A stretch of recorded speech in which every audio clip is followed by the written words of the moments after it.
Imagine,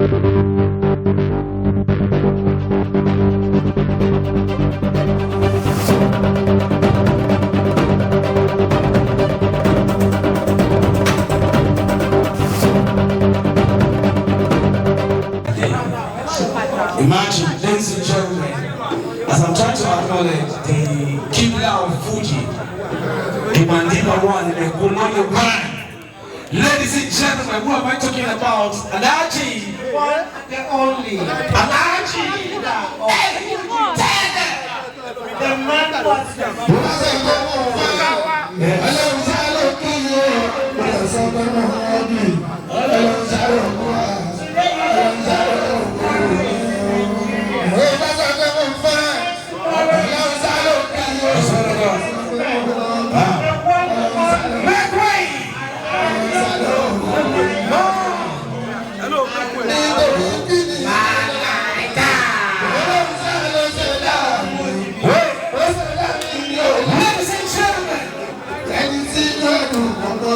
very humble. Do we make sure he puts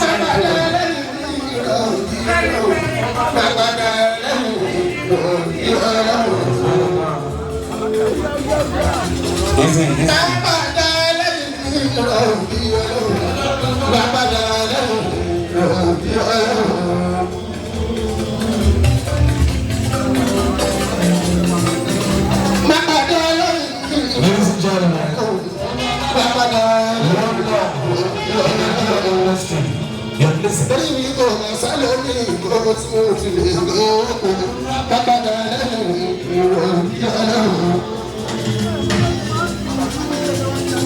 One of the Fuji artists in the world, Alao Malaika,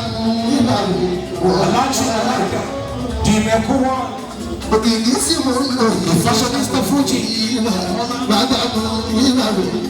Listen.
Please, especially welcome the people on the press, all the media, please. Alao Malaika, thank you very much for gracing this album party. All right. We appreciate you so very much. Thank you. But, Mom, Auntie, don't you call you? Yes. No, I don't call you, don't you call you. Thank you. But it's as if Alaji posted one thing on his Instagram. He just disappeared. To London. So how come? Not be true with that.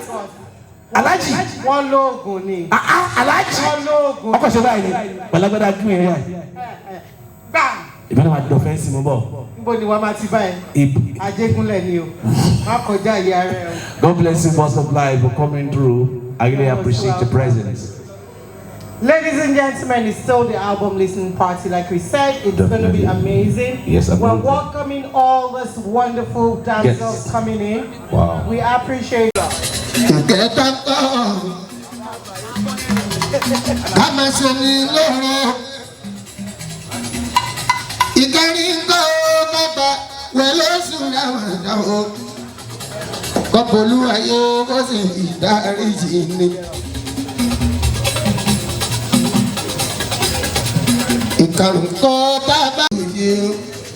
Kálọ̀ sí mọ́kà kálọ̀ ṣe sí Ọlọ́run bá.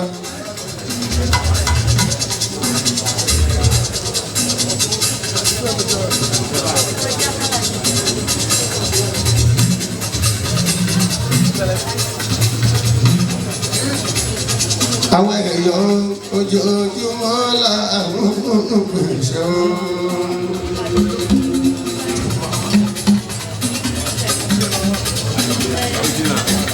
Àwọn èèyàn ojoojúmọ́ làwọn pèsè o.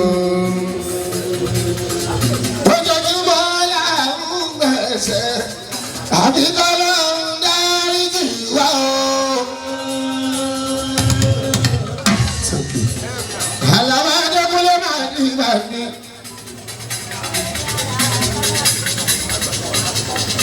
Ìbọ́lọ́mọ bá ìta àtẹ̀yìn sílẹ̀ mọ́ náà ní ọba adọ́lẹ̀ ní ayé.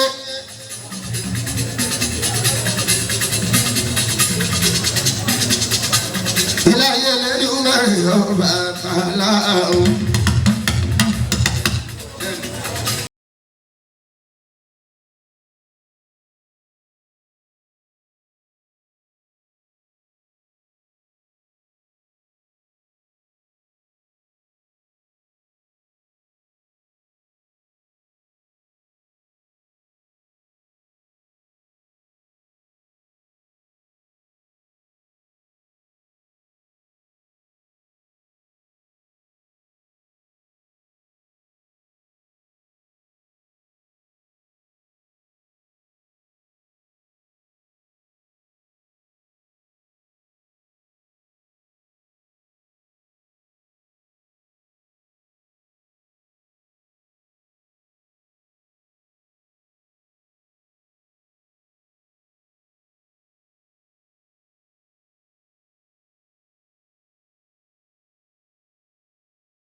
Thank you.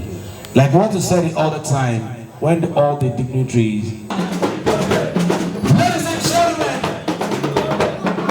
Bobby, and anybody can push it.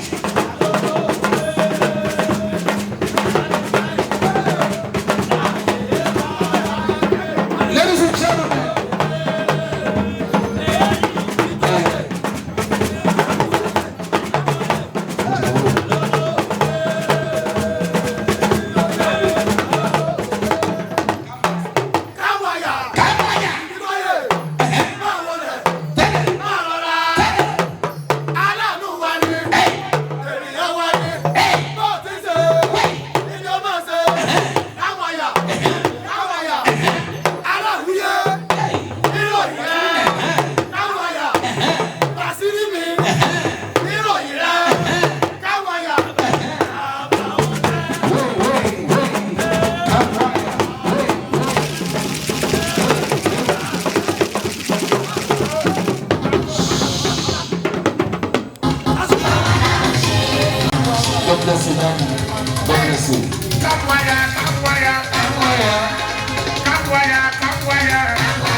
Thank you so much. Quickly, we would like to recognize the presence of Alao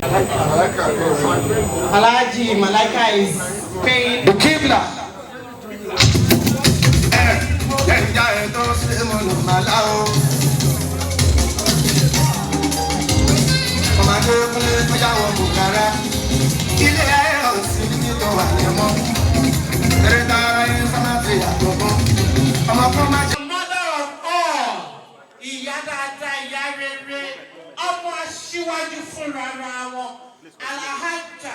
Folashade Tinubu, the one, the only Iyaloja General. Iyaloja General. You're most welcome, ma'am. Ladies and gentlemen. Hey.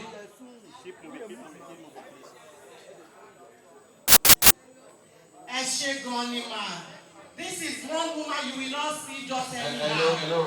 Ahmad must be very, very important. Very important. Very important. Hello, all the pressmen, please. Let's be orderly, please. Thank you, gentlemen of the press. Thank you so much.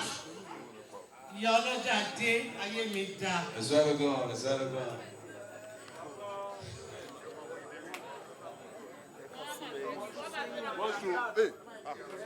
You're most welcome, ma'am. Thank you so much for gracing this occasion. Thank you. Mr. Man, all right. 1973. June 1st, 1973. Egba Aboshi. Sir? Alawiye. Alhaji Ahmad. Láti dáhùn sọ́gbà Aboshi. June 1st, Islander, 1973.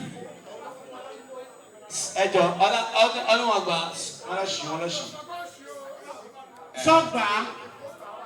Ó gbà kọ́ńtà.